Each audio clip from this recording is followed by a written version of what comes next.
haven't talked about that. We're good, no, we're good. We're good? Okay. Good morning. My name is Darlene Fenton, Chair of the Halifax Water Board. Welcome to Halifax Water's third annual general meeting. Before we begin, Halifax Water would like to acknowledge that we are in Mi'kma'ki, the ancestral and unceded territory of the Mi'kmaq people. This meeting is open to the public and is streaming live online via Halifax Water's YouTube page.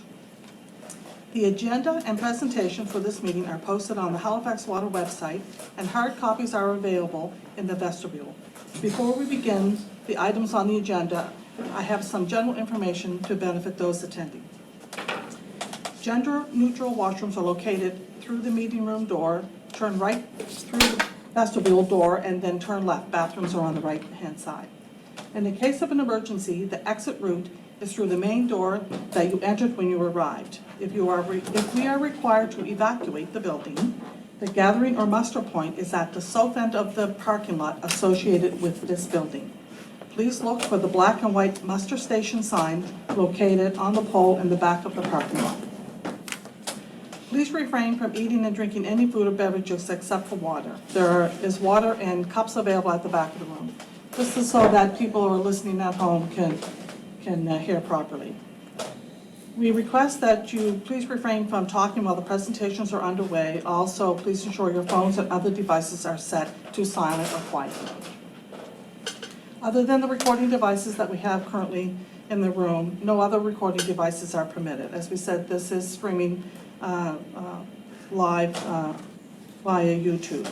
This meeting, as I just said. Following the presentations, there will be an opportunity for the members of the public to ask questions, and Halifax Water staff and members of the board. When you ask a question, we ask that you please give us your name and an organization you are representing so that we can record that. Any member of the public who is disruptive at this meeting will be asked to stop. I would now like to call this meeting to order and begin the approval of the agenda.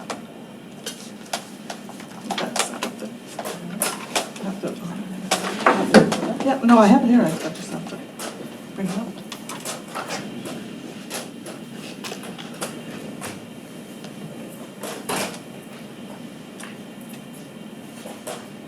I need to call for a motion to approve the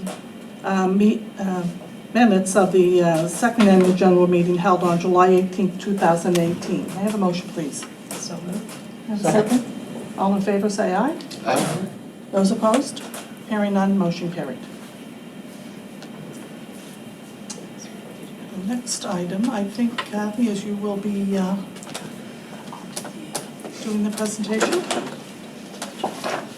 Yes.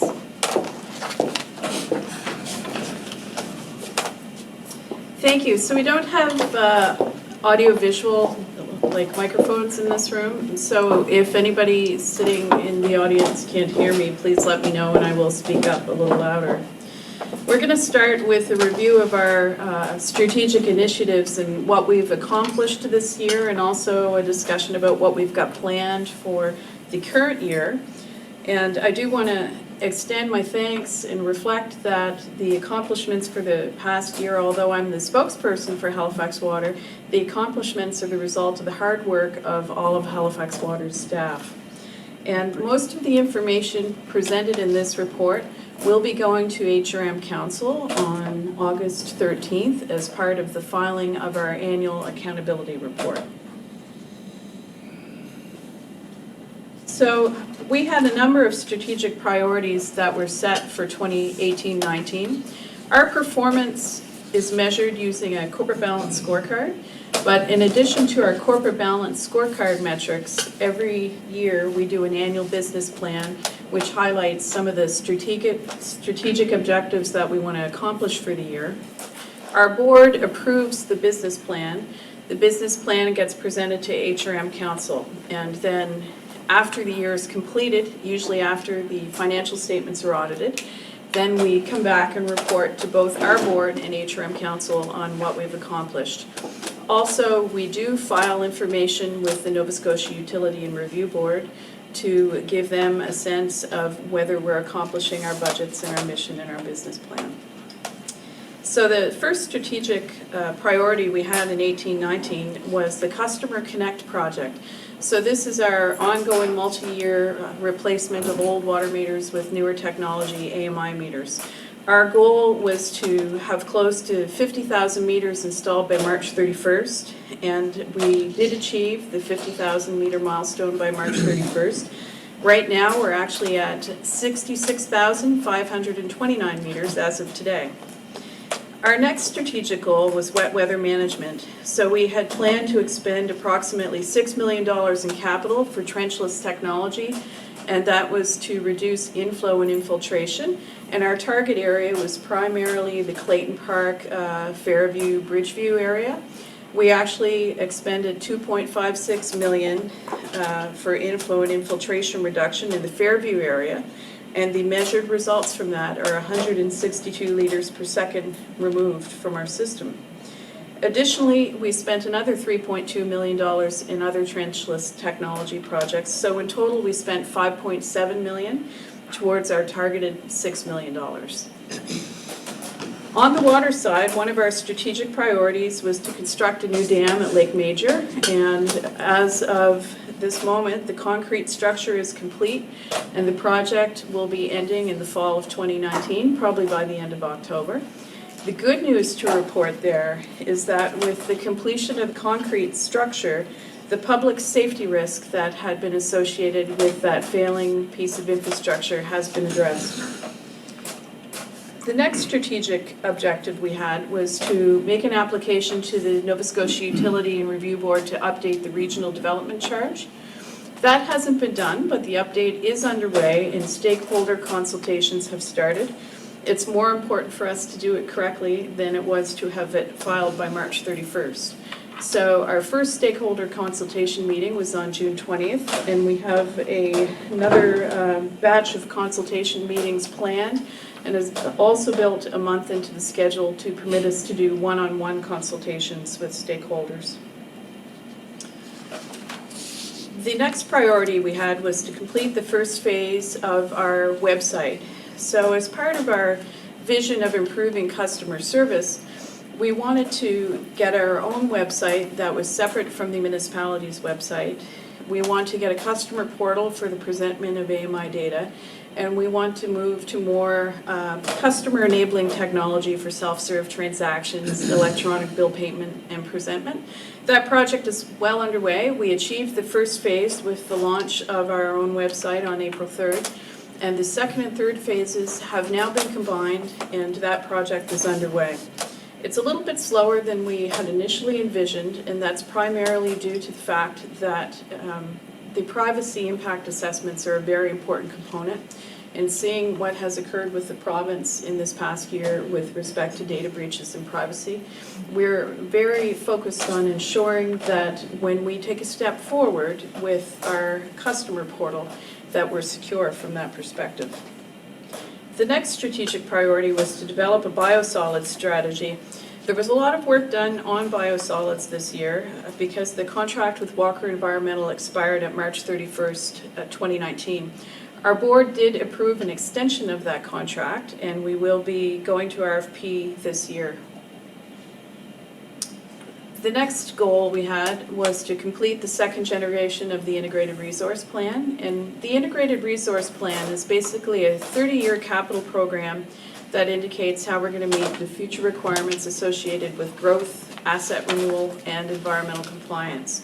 That project is underway, and it's targeted to be completed and to the Halifax Water Board at a special board meeting in October. The next strategic objective was to negotiate new collective agreements. So the collective agreements for the two unionized groups at the utility expired last year, and we initiated collective bargaining, and we're pleased to report that we did secure 2 5-year collective agreements. There was a lot of hard work on both the bargaining team on behalf of management and on behalf of the unions. We conducted an actuarial evaluation of the Halifax Water Employees Pension Plan in 2018-19, and I'm pleased to report that for the first time since the year 2000, the Halifax Water Employees Pension Plan actually has a small surplus. So some work that we had done in 2016 to redesign the pension plan and make it sustainable and more affordable, and to ensure it's there in future for our employees was successful. So as a result of the actuarial evaluation, the employer and the employee costs are slightly reduced. The next strategic priority was to align some projects to secure funding for the federal, provincial, bilateral infrastructure program. An application was made for $10 million for water transmission main renewal, and that would be Halifax Peninsula water transmission main system. And funding announcements are pending on that. We're still waiting to hear. The next objective was to get wastewater research underway with Dalhousie University, building on the successful history we've had with the NSERC Water Research Chair with Dalhousie. So I'm pleased to report that the MOU on wastewater research was signed approximately a month ago, and the wastewater research plan has been initiated. The work on water research is also continuing, and in addition to the ongoing research with Dalhousie, there's a new tailored collaboration underway with respect to the topic of lake recovery. That's being done in partnership with the Water Resources Foundation. And that's an ongoing strategic initiative that you'll see is carrying over into this fiscal year. Some of the other priorities that we had for last year were to amend policies to include the aspects of cannabis laws. That was done, and Halifax Water introduced a new fit-for-duty policy, and it was implemented in May 2019.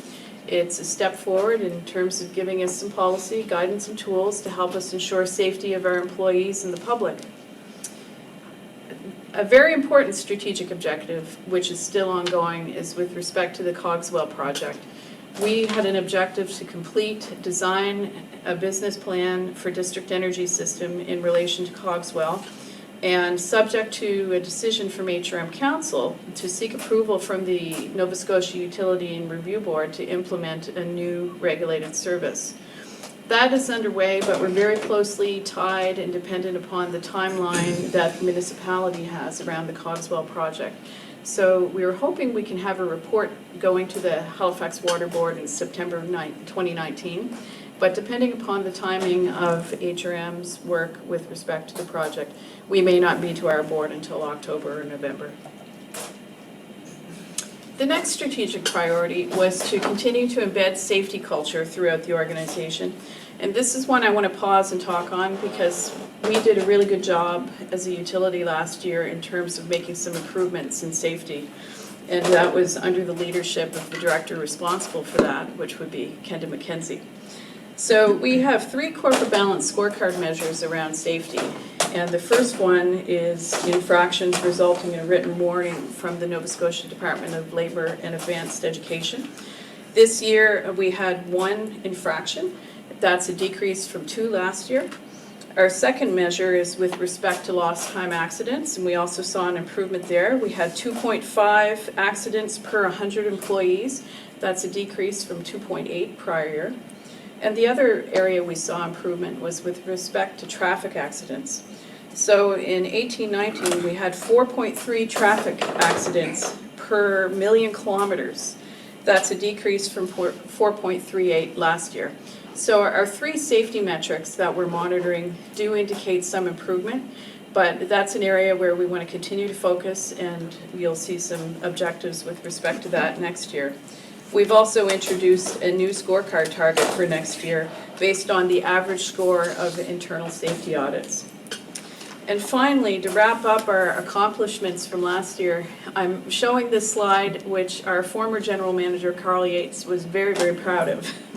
So one of the long-term goals set as part of the 2007 wastewater-stormwater merger was to achieve compliance of all the wastewater treatment facilities. And what you can see on this slide is that we've got 14 wastewater treatment facilities, and all of these green boxes mean that we are in compliance. And the slide went green basically after the upgrade at the Aerotech wastewater treatment facility was completed. And I don't want to create any expectations that this scorecard will always be green, but we'll always be striving to keep it green and keep the wastewater treatment facilities in compliance. Moving into this year, we've got some more aggressive goals, which hopefully we'll be able to achieve.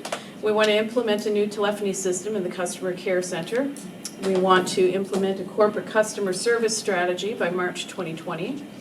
We need to complete the Customer Connect project, complete the meter installations, and wind down that project. That should be occurring hopefully by the end of November this year. We want to continue to roll out enhanced use of new technologies, and our computerized maintenance management system is the main one that we're focused on. We also have a technology project related to data analytics. We want to take water loss control to a new level with better data analytics and utilizing the AMI data that we're now capturing. And we also are looking at selecting a better analytics tool for asset management. Continuing on the technology theme, we want to commence a project for an SAP system upgrade, or ERP, which stands for Enterprise Resource Planning System upgrade. We're also initiating a project to select a system for regulatory reporting. So when you look at our budget, you'll see there's a fair expenditure with respect to corporate projects, and it's really technology projects that are enablers for the utility to fulfill a lot of our objectives, whether it's environmental compliance, whether it's asset renewal, or whether it's taking our customer service to the next level. On wet weather management, we're going to continue advancements in wastewater management and refining the cost-benefit analysis that we use to evaluate projects and their achievement of our goal of I&I reduction. We're continuing to focus on the Fairview Clayton Park area, and one of the targets for this was a $2.5 million lining project. On resource recovery, we're planning to initiate the RFP for biosolids processing or biosolids energy recovery. And also continuing with the environmental theme, we plan to achieve environmental management system registration. And when the business plan was initially developed and the goals were set, it would have been around December or January of this year. And at that point in time, the goal that got written down on paper was to achieve designation for all wastewater treatment facilities and develop a plan for corporate-wide expansion of EMS. We may have been a little bit aggressive when we penned that goal, but we are expecting that within 3 years that will be achieved. So right now we have completed the registration audit for the Dartmouth wastewater treatment facility successfully. We're moving on to the other large treatment plants, and also we will have the strategy complete by the end of this year in terms of how we extend the environmental management system to the rest of the corporate organization. Finally, on energy management, we're planning $1 million in investments, and seasonal energy management initiatives are planned that will result in 3% energy savings and approximately 1,800 tons of greenhouse gas reduction. With respect to energy, the Cogswell District Energy System, which I had already spoken of in our 18-19 goals, we should get that business case finalized and make our application to the Nova Scotia Utility Review Board. On the Water Quality Master Plan, we'll be completing the tailored collaboration with the Water Research Foundation on lake recovery in 2019. And with respect to lead service line replacements, we have a long-term goal to achieve 300 replacements per year. And currently we're running around 100 to 140 replacements per year. But the primary focus for 1920 is to work with the municipality and get some cooperation and support from the municipality that would allow us to ramp up the number of lead line replacements. And we would be looking at doing lead line replacements in conjunction with municipal street renewals and achieving a higher success rate on that. Our safety and security program, we're continuing to focus on improving our corporate balance scorecard results and achieving target for our new organizational indicator regarding the average score on our internal safety audits. So because we did well on safety last year, as I mentioned, whenever we achieve a target, we try to make the target more aggressive. So we're continually progressing and moving forward. With respect to wastewater, now that the MOU signed, the research program is going to move forward in a big way this year. Asset management, we're implementing 3 asset management implementation teams for 3 asset classes as a pilot project, and we'll be completing the infrastructure master plan. We'll be completing the integrated resource plan and filing that with the Halifax Water Board, October of 2019. And for enterprise risk management, we'll be developing a formal enterprise risk management system and finalizing risk appetite and tolerance levels.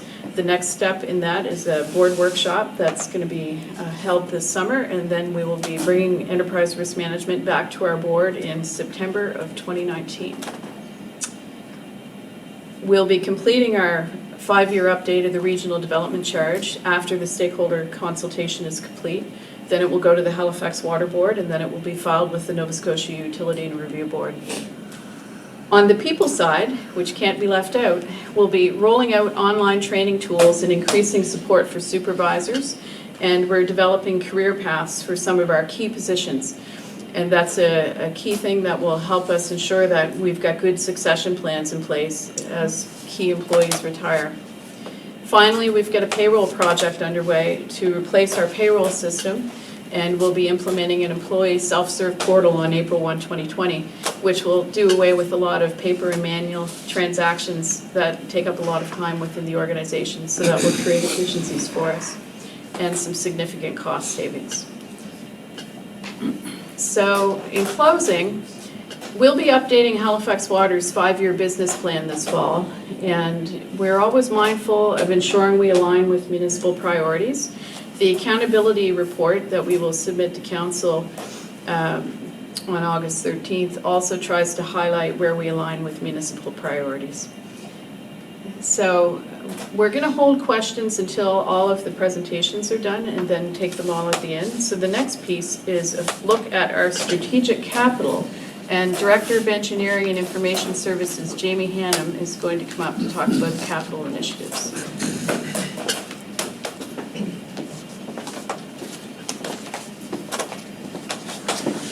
All right, thank you, Kathy, and good morning, Madam Chair. Good morning. It's my pleasure to be here this morning. I just want to expand a little bit on Kathy's general initiatives and talk a little bit about our major capital investments for Halifax Water for the 1920 year. So just in a little bit of context first, we call it a path to sustainability. As a regulated utility, we must recover our capital and operating costs in conformance with the Public Utilities Act, so we take that quite seriously, develop our capital program in that context. But with the broad goal is just to ensure that our infrastructure is sustainable and that it's going to be able to deliver the level of service we need to meet our customers' needs. We really put it in 3 categories so that we can manage it effectively. We talk about renewal of aging water, wastewater, stormwater infrastructure. This is just the state of good repair. The stuff we own, keep it in good condition. We also want to focus on maintaining compliance. Kathy touched a bit on our slide about compliance, but current and emerging compliance issues. We want to make sure we make proper investments so that we stay compliant and we're anticipating future compliance needs. And the third big component is growth. The municipality is growing, and we need to continue to provide that growth infrastructure to support that development. So we look at it in those 3 different ways. And really, I think our approach is less about defining infrastructure deficits and what do we need to do to get things fixed.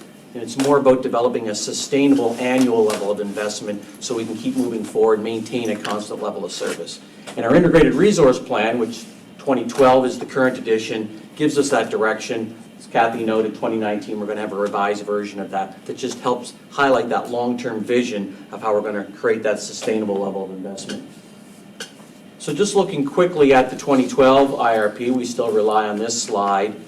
This, in broad stroke, tells us kind of the level of investment we need to make in a 30-year in those 3 areas of drivers I talked to. Not surprisingly, the biggest one at approximately $1.4 billion is asset renewal. Continuing to invest in our existing infrastructure to ensure it maintains its integrity. The 2 smaller slices are both compliance and growth. We continue to grow and we continue to need to reach out to stay in compliance. So this is a bit of a slice of the bigger vision of how we allocate among those 3 drivers to stay sustainable. Now, if we flip the lens just slightly across our three asset classes, across 30 years, our largest predicted level of investment is in our wastewater infrastructure. Now, a lot of this is because of some current future long-term needs to upgrade some of our major wastewater treatment facilities to secondary treatment. That's out 20 and 30 years, but it's captured in our 30-year expenditure. So it makes this piece of the pie a little larger than what we might see on an annual basis currently. The next is water, where we have a large investment. Stormwater is our smallest asset class, so not surprisingly, stormwater is our smallest investment category.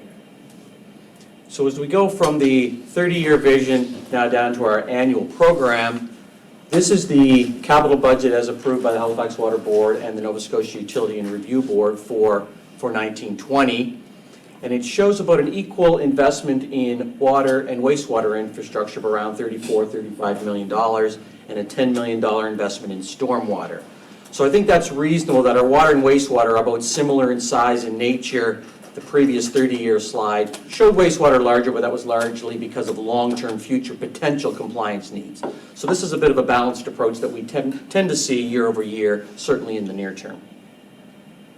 As we look at each of these asset categories, I just wanted to highlight some of the specific projects, some of which Kathy's presentation touched on, some of which will be more specific, just to give you a sense of the specific projects we're working on this year. We have an opportunity with some federal provincial funding from a few years back to complete a major transmission main project on Lucasville Road that's currently under construction. This is a key component of a backbone from the Pockwalk transmission main over into the Sackville supply system to give us a certainty of long-term supply for the Sackville area and as a backbone to a part of our regional resiliency to improve the way we move water around the whole region. Also more at a bread and butter level, we continue to invest millions a year in our basic water main renewal program. This is just keeping every small diameter water main on each and every street in the municipality up to snuff. We do most of this work in conjunction with the municipal streets program. So if they're paving, recapitalizing a street, we look at the opportunity to do our water and wastewater and stormwater investments at the same time. Approximately a $4 million program that allows us to keep that level of service in our distribution systems at a high level. As Kathy spoke to earlier, we continue to invest in our lead service line replacement program. We acknowledge and respect the potential health issues related to lead service lines, and we're making an appropriate and aggressive move to invest in the replacement of lead service lines, both on the public side and encouragement for our private customers to continue that on the private side. There's an annual investment of approximately $1 million being allocated this year. In addition, our water supply plants are starting to get a significant level of investment. Both our Pockwalk plant and our Lake Major plant are getting extended into the life cycles of the facilities, and many of the typical mechanical, electrical, operational components are reaching the end of their life cycle. So there's an increasing level of investment at those facilities. A peek into the near term, both of those facilities are also going to need major upgrades as we're facing water quality and process issues going forward, and you'll see more of that in the future years. But this year it's just a solid level of investment on life cycle replacement for component projects. So about $33 million in water infrastructure. On the wastewater side, we are continuing to leverage the economical investment in trenchless rehabilitation programs. And this is driving from two primary areas. We are finding that trenchless restoration of our wastewater collection systems are a very cost-effective way to fully structurally rehab our old pipes and extend their service life approximately 80 years. And we're talking about perhaps about 30% of the cost of open cut restoration for these pipes. And we've been making this investment now, and we're really into some good rhythm. We're making multi-million-dollar investments on an annual basis to rehabilitate our collection system.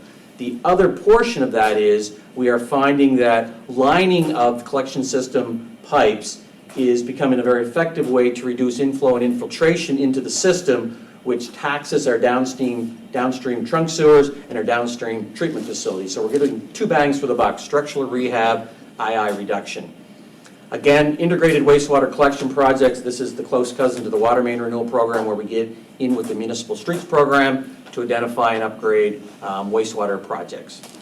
A specific project we're working on in conjunction with the municipality is the Wanda Lane sewer replacement, where we're doing a major water, sewer, stormwater, Ellenvale Run, street, sidewalk, curb reinvestment in several streets over in the Wanda Lane area. So a great project that has allowed us to integrate just about every municipal component into one cost-effective project.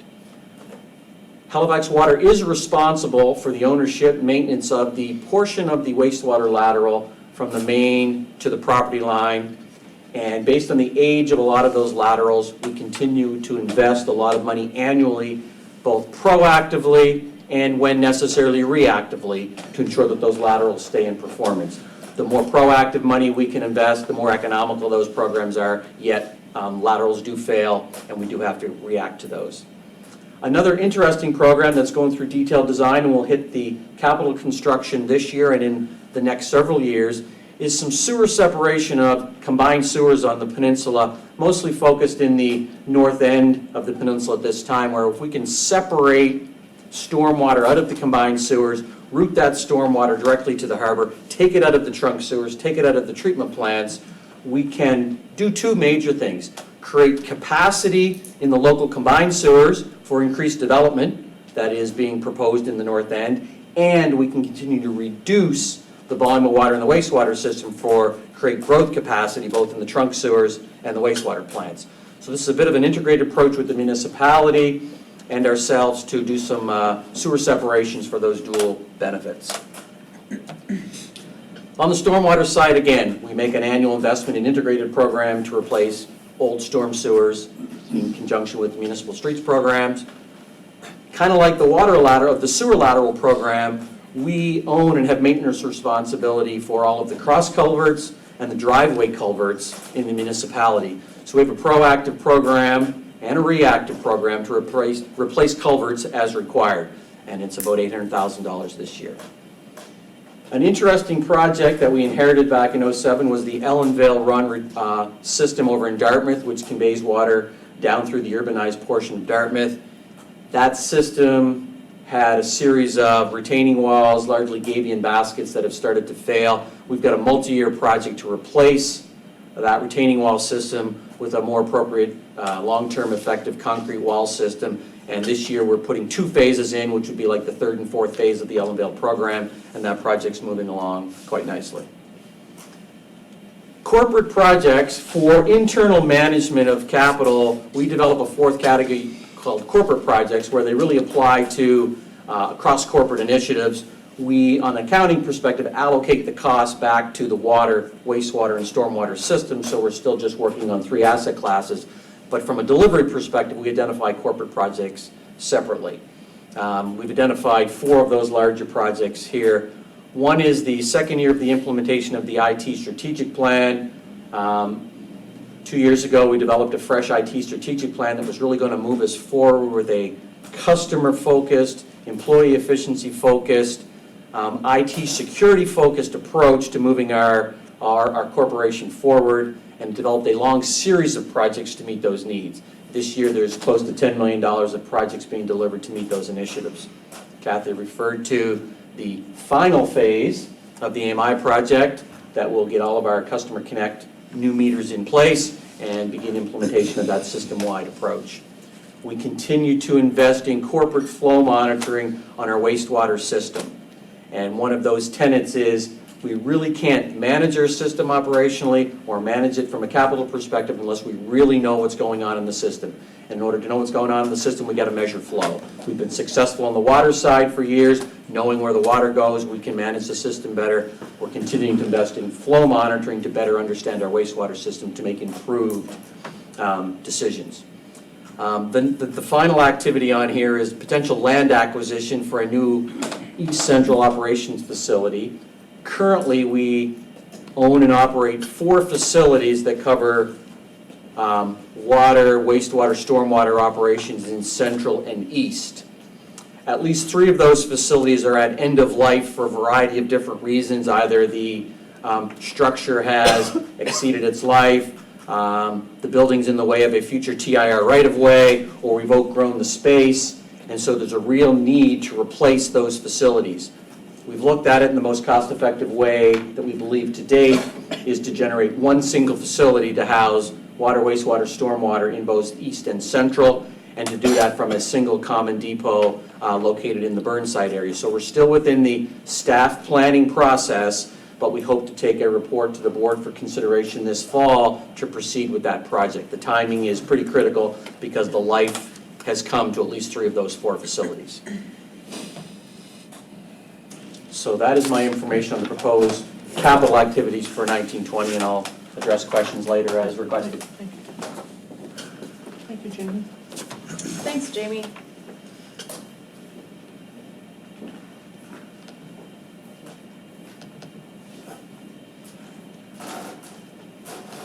I realized when I got up to speak, I didn't introduce myself. My name is Kathy O'Toole, and I'm the new general manager of Halifax Water. I'm going to put on my old hat now, because before becoming general manager, I was actually the director of corporate services and chief financial officer. We haven't filled that position yet. Normally, it would be the finance person who would be standing up and giving this presentation. But I wanted to assure you that I've got the credentials to do it. So, and my apologies, because for at least 3 board members, this is the 3rd time you've seen our audited financial statements. So on June 20th, the Halifax Water Board approved our financial statements. And I'm pleased to report at July 16th, 2 days ago, Halifax Council approved their consolidated audit financial statements, of which we are a part. We get consolidated with the municipality's financial statements. And we have a clean audit opinion this year.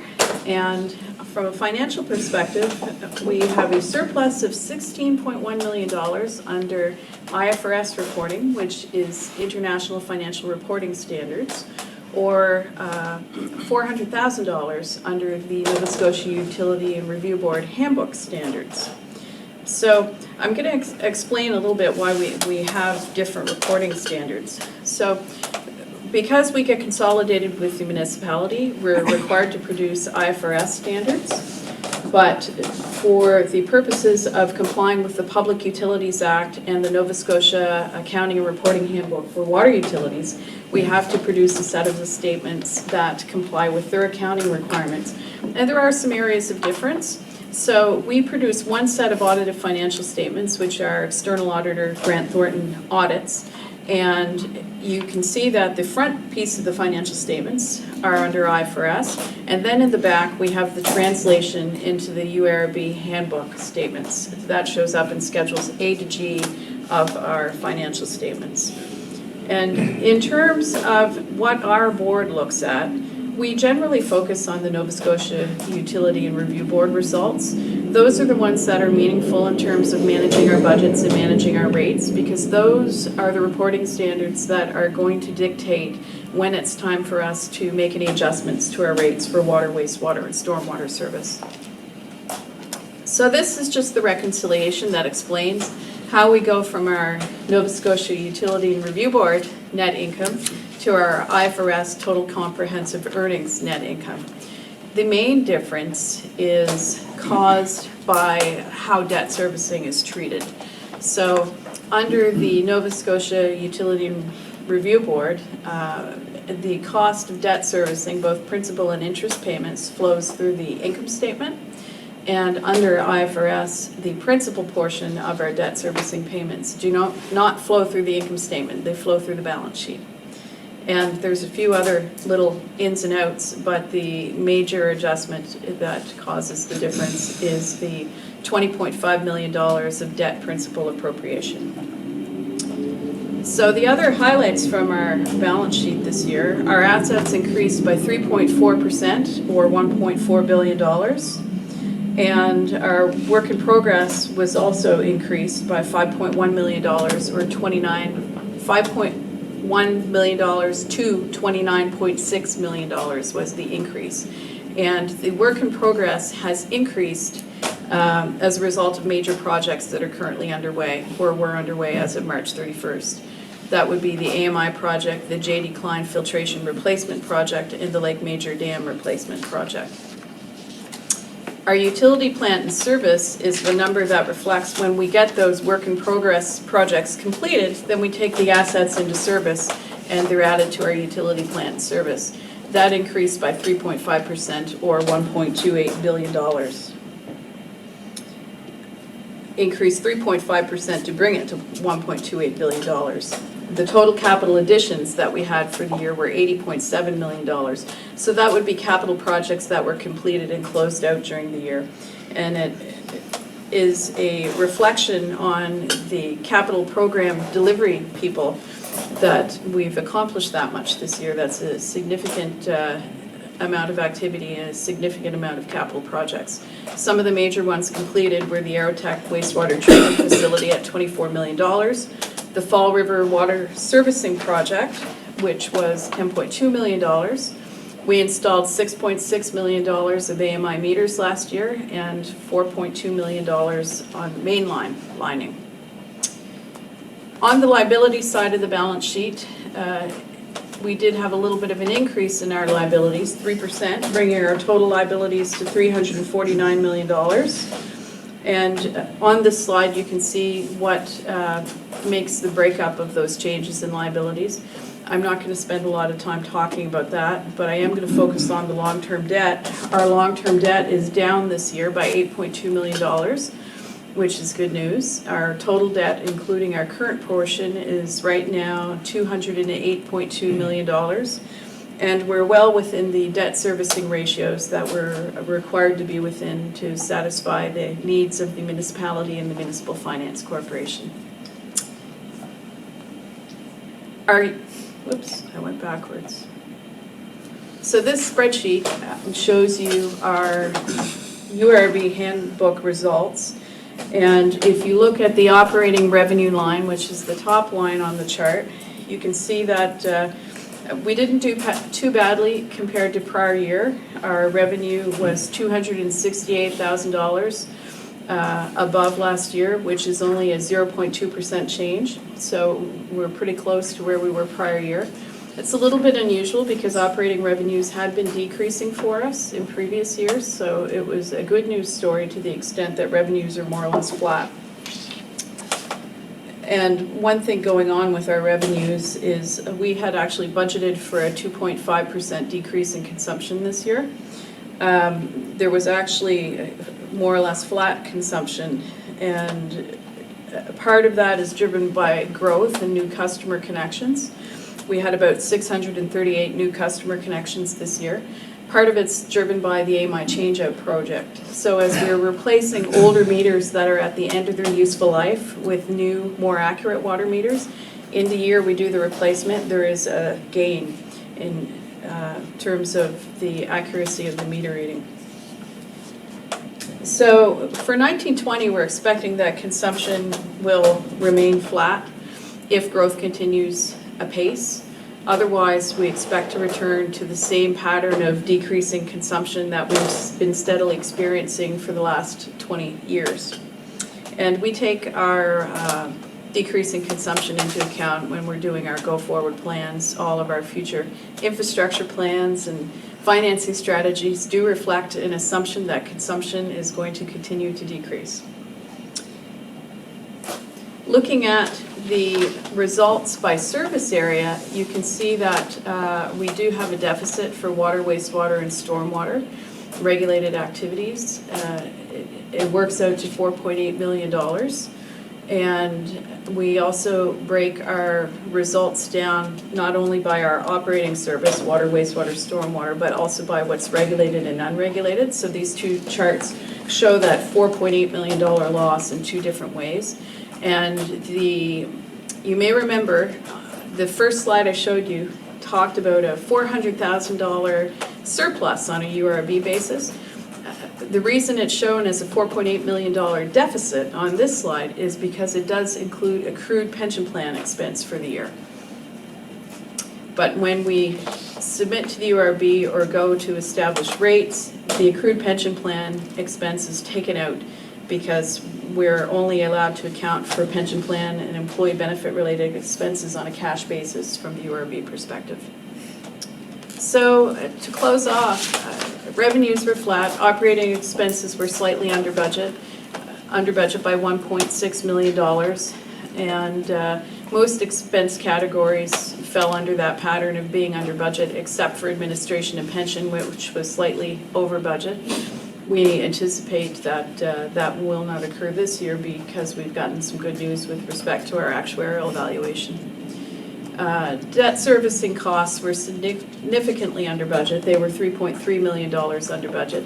That's not a true savings, it's a timing issue for us because that debt will eventually be issued.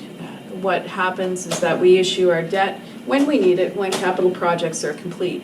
So it's a good news story that we didn't issue as much debt as we needed to, as we thought we would issue this year. As a result of that, we've got some savings on debt servicing. Finally, I want to highlight the dividend or grant in lieu of taxes to the municipality increased, and it increased by $200,000, bringing it to $5.2 million. That's the first time the dividend has actually been in excess of $5 million. I should mention that our dividend agreement with the municipality actually expires this year, so we'll be negotiating a new dividend with the municipality this fall. And the dividend is really the grant in lieu of taxes, as Halifax Water doesn't pay property taxes like a normal organization would.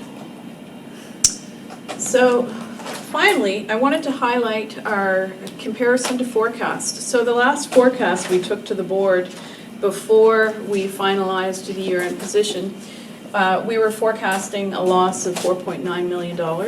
So if you recall from this slide, we came in with a loss of $4.8 million.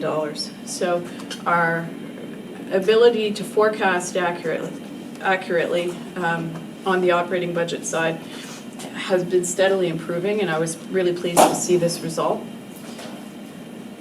And when I look at what's going to happen for this fiscal year and beyond, right now we have accumulated operating surplus of $15.6 million. That's higher than the target of where we would like it to be. We do have a deficit budget for this year of $14 million, so that will bring our anticipated operating surplus to $1.6 million as at March 2020. So essentially, because we are not a for-profit entity, we don't operate like, for instance, Nova Scotia Power or Heritage Gas. Our goal is to break even. We're a municipal utility. We're drawing down the operating surplus and running a deficit budget this year and deferring going for a rate increase this year. It is likely, however, that we would be submitting a next rate application probably sometime in 2020, January, February, March period, with rates taking effect later in 2020. Rates for water and wastewater service have not been adjusted since April 1, 2016. We don't anticipate adjustments to stormwater rates at this time, but we do anticipate that we'll have to file for adjustments to water or wastewater rates, as they haven't been touched since April 1, 2016. So, clean audit opinion, the financial position continues to be strong. Consumption, cost containment, and capital expenditures will continue to be an area of focus in the new year. And I should note that we did have a cost containment report filed with the Nova Scotia Utility Review Board on June 30th. And we're into our 6th year of a cost containment program, and that cost containment program is one of the things that has allowed us to go for the last several years without making any rate adjustments. So thank you, and at this point in time, we're open to questions on any of the items that you've seen in any of the previous presentations. Do you want to go off, Kathy?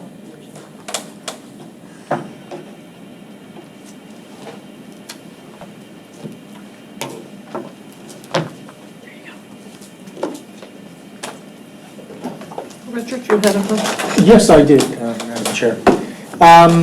Wonderful presentation. Thank you for the thoroughness and dealing with things. There is a question I have on your CO2 reduction, and just some clarification to help me understand it. It was 3% over the last year that we've had, I believe, and that would be a 30% reduction in place over the next 10 years. Is what is projected? I'm actually going to ask the director responsible for that area to come up and speak to that. Jamie Hannum. And I recognize it's not easy being green, and Kermit would agree with you. Just see the you've got there. Yep. So as I understand, the question is, we've stated that we have a target of a 3% reduction. The question was, if I stretch that out for 10 years, does that mean we're going to have a 30% reduction? Yes. Yeah. I think we'd have to get back to you on that. We do set an annual target. We work with our senior energy manager, Jeff Knapp, to identify the opportunities that he envisions for the year through a variety of projects within the utility. And he has made a note that with the $1 million investment that's within our plan for this year, he's projecting a 3% reduction. I would not be comfortable suggesting that he has a clear vision that that's sustainable for 10 years, but we could clarify that. Well, my issue is that, and it looks like 18,000 tons per year is the target, if I'm, or 1,800 tons per year, sorry. That's my interpretation, that that's the equivalent of the 3% Yes. reduction. Now, the IPCC, the Intergovernmental Panel on Climate Change, issued an emergency report in November, which stated that we have to reduce, to have any hope of meeting 1.5 degrees Celsius increase in global temperatures in the next 10 years, by 2030, we must reduce 60%. And if I prorate 3% over the next 10 years, we're almost done with, essentially we have 10 years left to act. 30% is only half of that. And I'm wondering where the goal came from and why it isn't higher, because that report has been around now for 7 months. And it is a critical report. The best scientists in the world are telling us that if we do not meet these targets, and I feel it's incumbent upon organizations like HRM, and we do have a major staff report coming out on the climate crisis, and as a council we have declared a climate crisis in council, and at the FCM we had a major input from all municipalities regarding the crisis, that we need to put into place better actions. And I would suggest that a 3% reduction and the question of only having a 30% reduction in the next decade leaves us in an awkward position, especially when it comes to CO2 and especially when it comes to trying to forecast what our expenses are going to be and the type of financial impacts these are going to have, because we now know that inaction means that fiscal impacts are going to be enormous, even though the cost of reducing by 60% will be expensive. It's just a fraction of what we will incur in 10 years if we do not mitigate. That's an excellent point.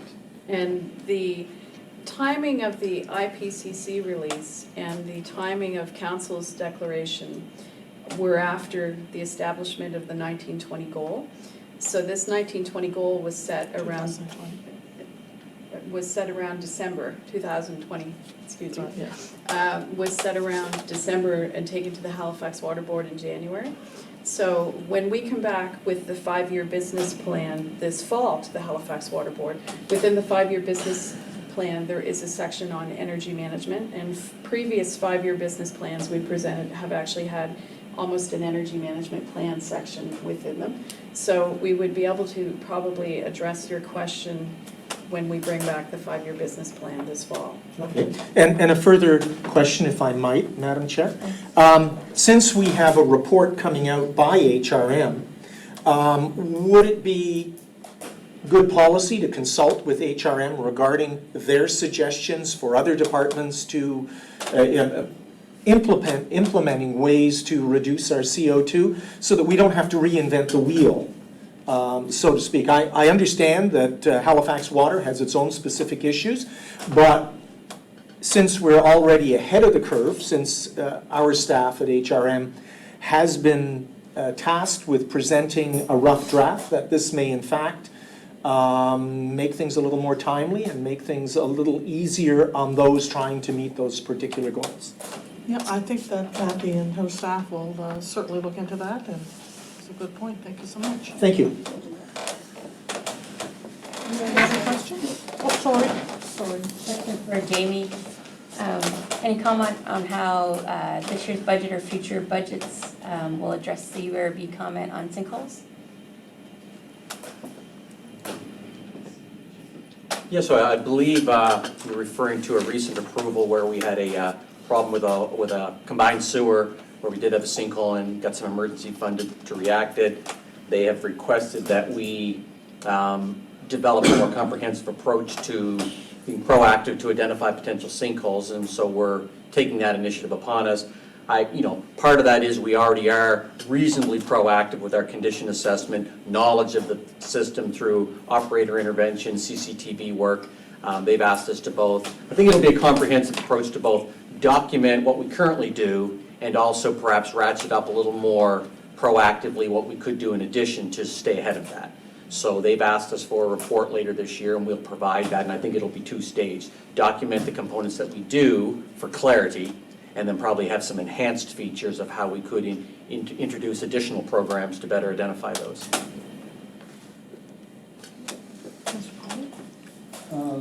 Peter Polycorp, we're a local builder in the area.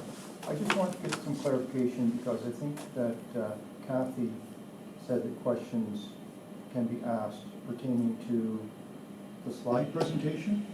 Are the questions just limited to that, or is it kind of anything Halifax Water related? Whatever you want to ask, yeah. Okay, thank you. So just to follow up on Councillor Zarowski's question about the climate change and the CO2 emissions, I just do want to point out that this staff report, I believe, is being handled by a committee that's called Hali Act, Committee on Climate Change, and they had their first consultation, a fairly large group of committee members, about 3 weeks ago. Halifax Water was noticeably absent in the room, and Nova Scotia Power was there, members of the local building community, the universities, Heritage Gas, pretty much everybody else. I was wondering why Halifax Water wouldn't be there on such an important initiative that the municipality has underway. Was not aware of the meeting and was not invited. That's a major problem. Major. But we'd be pleased to get involved with that committee in the future. Very noticeably absent. Some of the topics being discussed were water conservation related in the room. We'll make sure we get hold of the chair of that. Yeah, I can send you the follow. Thank you so much if you could do that. Yep. Great, thank you. So just a few more questions. As a large water user, I was quite excited when the AMI project was first announced a few years ago, and fully supported it as a good use of the water utilities money to be able to provide high-tech meters. I was under the impression that the data would be available real-time to users like ourselves, so that we don't need to go to the expense of installing our own water meters downstream of the Halifax water meter. When will the data be available to the public? Right now, we're envisioning it will be 12 months at the latest before the customer portal is available for AMI users. And that will be like live streaming data that we can pull into our own building automation system? It would be data that a registered customer can download usage at different intervals and different comparative type reports for your own registered properties, and you would have views to both an individual property and also a corporate level account if you have multiple properties. And we do have a program right now with respect to sub-metering for property owners, commercial property owners or administrators who want to enter into sub-metering agreements now to get access to that kind of data. We do have a program that exists now for some. And it's actually in the format that it can be pulled into a person's building automation system? Because that was, I think, indicated at the time of the application to the UARB? It's Excel-based. It would likely be Excel-based or a access type database type data that a customer is going to be able to access. Okay. Yeah, it'll be straight data. With respect to the existing sub-metering program, however, there's a distinction between what we can do now and what we can do in the future. The existing sub-metering program, the customers are responsible for the installation of the sub-meters and the building automation system. We simply facilitate collection of the data and provision of the data. Okay. Couple more questions. The word conservation, as in water conservation, doesn't show up in the AGM package. And I've been listening for it here. I haven't heard it used once. As a green builder, and we go out of our way to install super low flow fixtures, so that our water consumption in our buildings tracks. On some buildings, it's like a quarter the norm, because we're spending a bit more money on better fixtures day one.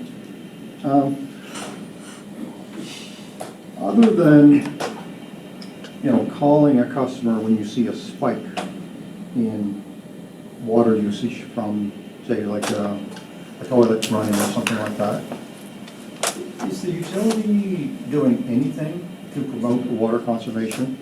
Yes. Like an aggressive, to reduce the amount of water that people are using? I could talk about what we've done in past, and I could talk a little bit about what we're looking to do in the future. But you recall when I talked about our revenues, I did talk about the fact that we're planning everything we do, whether it's our operating budget or our capital program, based upon a pattern of decreasing consumption.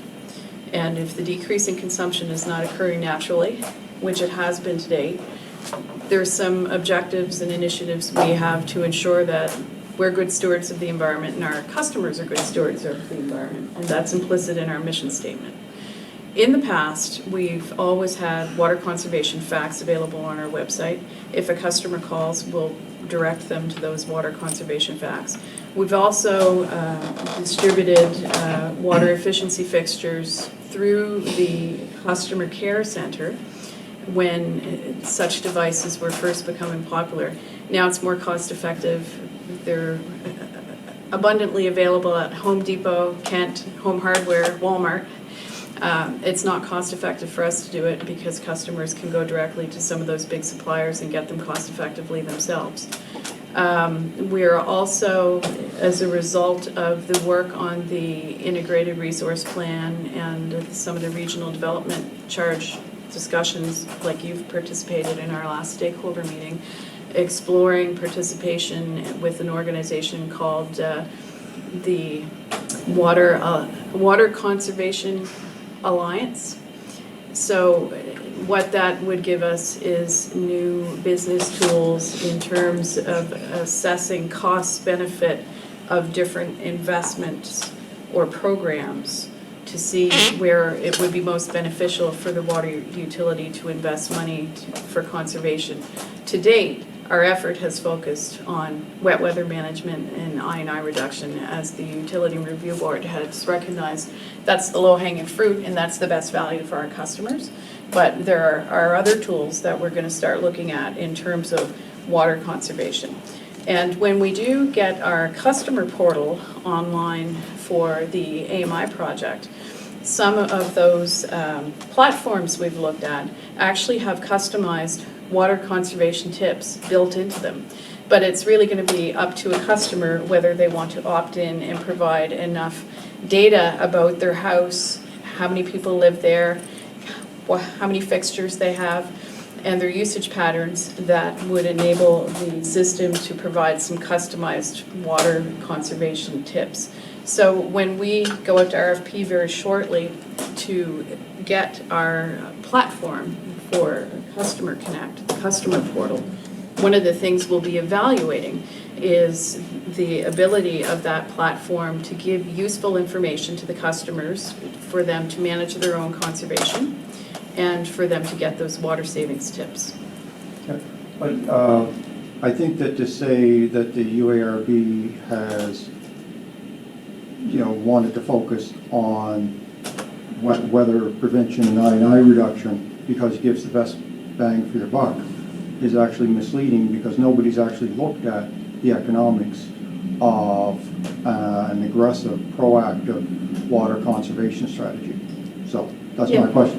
That's a statement. Nobody's looked at it. And that's one of my points of frustration as a builder, that on this building we're building down the way here, our RDC fee in a world where everybody's talking about housing affordability, on that building we paid at the original low rate was I think $600,000. So two things. One is we're paying at the same rate as some of the other builders that aren't spending the money to put the low flow fixtures in. But the analysis that I've done, which Halifax Water has confirmed to me is the only analysis that anybody has done on the cost benefit of water conservation, I've crunched through the numbers of, as best I can, of the projected incremental flows, looked at the $600 million capital program. Growth must pay for growth. I completely agree with that. Growth cannot be subsidized by the existing resident base. But my math on, if you take a typical house that's using 1,000 liters a day and you just take it as a given, you can cut their water by 30 to 40% by spending $500 on, you work that out, cost per cubic meter compared to building infrastructure. I maintain you can do that for 10 cents on the dollar compared to building massive pipelines to move the sewage around the municipality. So I'm getting increasingly frustrated when here we are, 6 years after the last RDC program, $600 million we're planning to build infrastructure for growth, and nobody's taking my rants seriously, that you can change people's toilets. Halifax Water should have, come get a free toilet. Me as a builder, I'll pay into a fund to give people free toilets. Give them free taps. Reduce the amount of water because that's cheaper than building $600 million of infrastructure. So I keep asking the same question. Why hasn't anybody looked at this? We're spending $600 million. Well, Mr. Pauly, we have looked at your analysis, and there are definitely some kernels of truth in what you say. I know we don't disagree with your math, but we haven't found a way to do our own math to get it to a level of quality that it would be defensible to the Nova Scotia Utility and Review Board or other interveners such as the Consumer Advocate. That's why we're partnering now with the Water Alliance group to look at the tools to do analysis around conservation. And Kenda McKenzie may have more information on what we're going to be doing there. But this topic that you're raising is one that does get discussed at rate hearings or the regional development charge hearing or the integrated resource plan hearings. And I expect it will come forward again when we submit for a regional development charge or our next rate application. We're going to try to be prepared with all of the good data and sound evidence that we can have.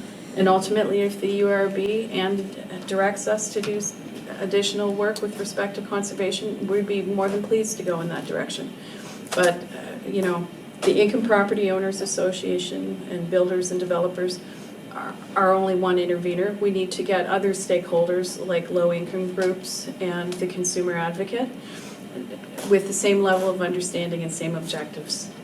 So Halifax Water's had in their possession for, I believe, I can figure out the date, roughly 6 years, my little Excel spreadsheet that I set up in 2 hours, which shows that you can change people's toilets, create room in the system for roughly, let's say 10 cents on the dollar. Why is it that Halifax Water is basically saying we will react to a directive from the UARB as opposed to saying we have a capital program for $600 million. This isn't rocket science. Other municipalities are doing this. We can cut this $600 million to $100 million. Let's put that to the UARB as a proposition of what we want to get approved. So as we've tried to explain before, Halifax Water doesn't have the same cost-benefit case as other utilities. Every utility is a little different. It depends upon their supply and their production facilities, and whether they have avoided costs that can be realized if you really focus on conservation measures.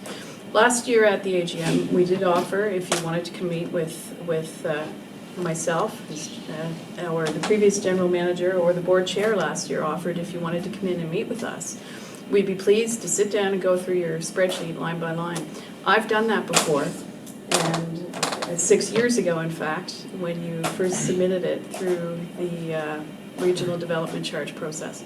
I'd be pleased to sit down and go through it with you and explain why these things hold, these things don't hold, so you have a good understanding of that. So if you want to schedule a meeting, we can set a time at the end of the session today. Yeah, we should do that, but we keep talking about it at the RDC, stakeholder consultations, and nothing is actually happening. So we're going along. The question that I've asked of why do we need to have an RDC hearing this fall or next spring when this is such a, I mean, we're talking about possibly saving $300, $400, $500 million. To me, logic would be look at this, study it, figure it out, then move forward. You don't rush to have the RDC hearing and then say, oh, UARB looked at it, we're good for another 5 years.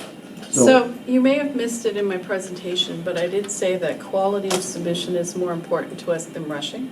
We've already passed our deadline. I heard that. We've already passed our deadline for when we should have submitted and when we should have done the RDC reset. We're taking our time to get it right. So I hope you do come out to the remaining stakeholder meetings for the regional development charge, and I do hope you'll come in and meet with us so we can go through your spreadsheet again. Yeah. But how can we have a productive discussion at a stakeholder meeting when Halifax Water isn't even telling us what the possible changes to the charges are because they're not worked through?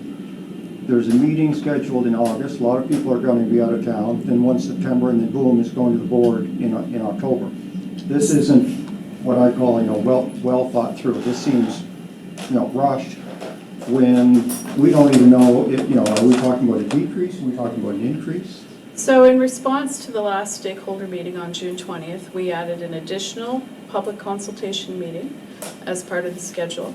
We also have a full month for one-on-one consultations. And at the last meeting, it was discussed that the charge and the numbers were on the agenda for the next meeting. So In August, and then it's going to the board in October. no, I don't know if you've seen the latest update or the latest schedule, but there's additional stakeholder meeting that was added as a result of the June 20th meeting. So there's one in August, but there's one in September also. I realize that, but the plan is to take it to the Halifax Water Board in October to get approval, to then to go on to the UARB. That's correct. So yeah. this is like getting on to the Yeah. end, and the stakeholders have no idea on what the numbers actually look like at this point. The stakeholders will have the numbers in front of them for 3 full months before we file. I think that's sufficient for them to provide comment. And then the public hearing process at the Nova Scotia Utility Review Board is about a 4 to 6 month process. So there'll be an opportunity for stakeholders to register as interveners, hire expert witnesses, and participate in that. Which is very difficult for people to organize, on top of running their own businesses, and, extremely costly versus having productive discussions, before that. So you go, it would be nice to go to the UARB with an agreement on an approach, and I don't think it would be that difficult to do.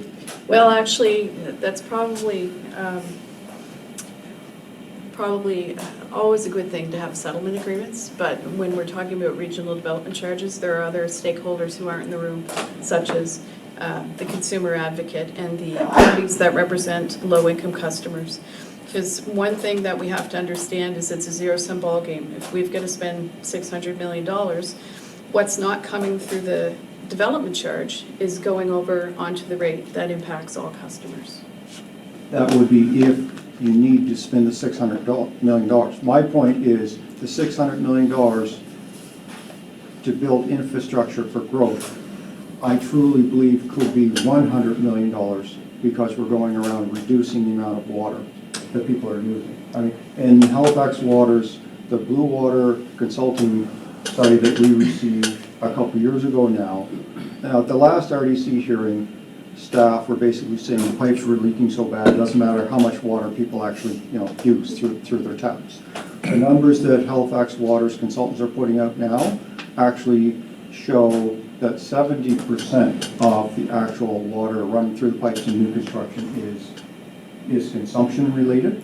So the amount of water that people use is actually, meaningful on the sewage side. So my whole point is, be like if you had a leak somewhere, it's a big difference whether you have a small leak or a big leak. Like even on the reducing the overflows, it's got to be easier to deal with an overflow if the flow is smaller. So we need to get people using less water. I haven't even gone to deal with the water shortages and the potential long-term, bigger picture issues. I'm just talking about sheer economics of build less infrastructure.